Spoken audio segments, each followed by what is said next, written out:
YouTube, welcome back to Common Sense, Logic, and Reason, and thank y'all for joining me today. Now, as we know that the inner city urban areas, primarily where black people are in America, are just absolutely saturated with crime and violence, and cities all across America.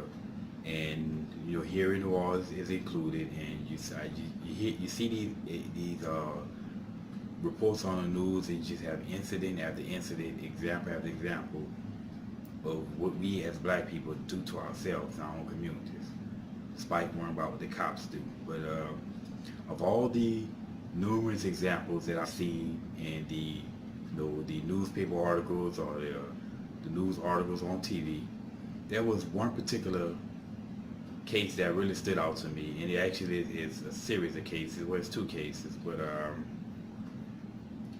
and this was an incident that happened first back in 2012, and reportedly there was this guy who was fleeing from some other gentleman. Now, in him running from them and trying to get away from him, he ran toward a birthday party in which they opened fire trying to get him. And of course, true to form, with these idiots, when they start opening fire, these niggas, when they started just open firing, they never get the person that they go after.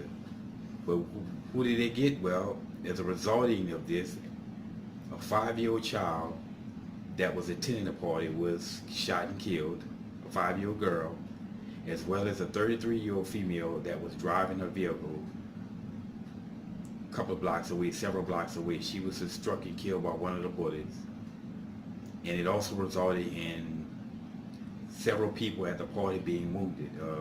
It was a female that was shot, as well as a gentleman who was shot in the face, and the birthday boy, the 10-year-old child, he was also shot in the face. And it was a tragic incident. Again, I remember seeing this being reported on the TV, on the news, and as always, of all the cases, knowing that, well, black people ain't gonna give a damn. This is just gonna be a blip on the radar of numerous blips on the radar of black on black violence and what we do to ourselves.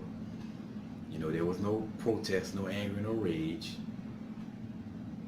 But there was a second line, again, there was a second line. There was a second line for the 5-year-old girl. And, it was a tragic incident to see that, to have babies, losing their lives in our own communities. And I guarantee you, police officers ain't shooting babies. And as Denzel Washington said, there are no 7-year-olds in the jails. But anyway, now fast forward about a year later at a Mother's Day celebration, of course, second line.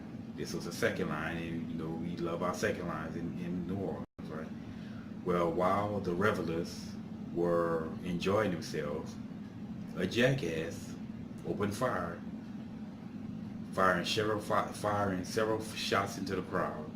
Now, the result of this was 17 people were wounded. Now, thankfully, nobody died in this incident.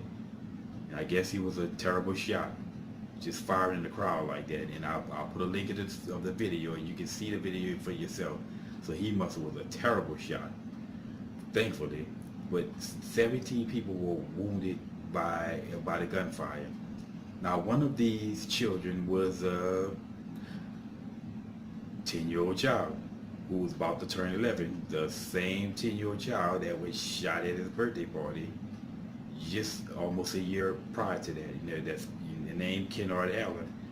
Now, here this child is about to be at the age of 11, before he can have pubic hair, before he can grow a beard, before he damn near make it go to junior high.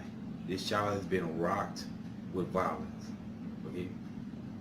And again, I hope everything is well with him, that he hadn't seen any other violence. But man, this child has seen enough. He's already been shot twice. Okay, before the age of 11. And that's just, this is so typical about the black community. And again, the violence in the black community that we just continue to ignore, while at the same time continually crying about, quote unquote, what the white man is doing. crying about what the police officers are doing, crying about the goddamn neo-Nazis, you know. Again, we worry about neo-Nazis and completely ignoring all these neo-niggas that's basically terrorizing the black community. You know, they worry about the alt-right. I'm worried about these old niggas that we keep ignoring. And again, this child, hopefully, you know, again, this child just hadn't faced any more violence.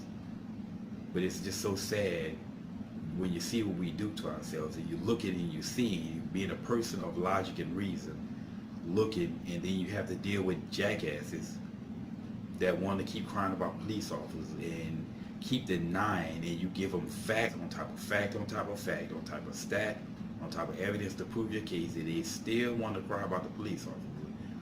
That's just the case in the black community, and like I said, we just never going to get anywhere until we, you know, as all black people, we just need to all do one giant ass about face, as I'll say, and we need to start looking at ourselves, not looking at the white man, and not crying about irrelevant historical nonsense that's not impacted us today.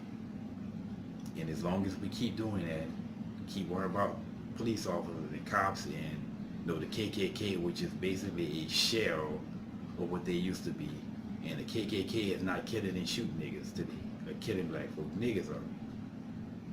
But we'll keep worrying about it. But anyway, I just thought I'd report on it. I thought I'd make a video on that because I remember seeing this article. I'm like, man. And then seeing this child being shot and learning that this child was one of the people who was shot at the second line. I'm like, goodness gracious, black people, when are we gonna get our stuff together and deal with our own problems? But as the way we're going, thankfully, that you see a lot of black people that just waking up. I see, you know, videos, and then you have the walk away videos. And I see a lot of black people in there just walking away, learning the truth. But we got our work ahead of us. But anyway, y'all, as always, until next time.